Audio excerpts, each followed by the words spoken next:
আসসালামু আলাইকুম। আজকে আমরা 298 নং হাদিসের অনুবাদ শিখব ইনশাআল্লাহ। তাহলে শুরু করলাম।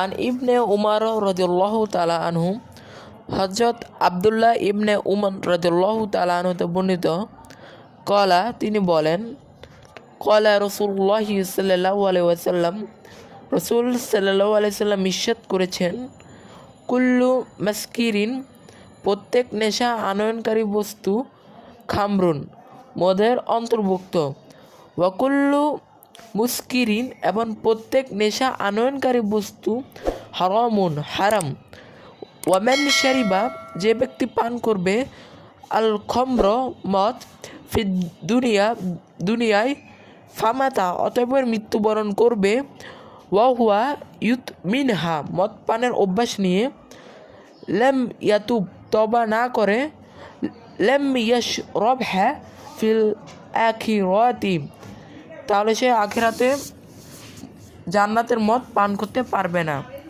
রাহুল মুসলিমুন, হাদিসটি ইমাম মুসলিম রহমাতুল্লাহ বর্ণনা করেছেন।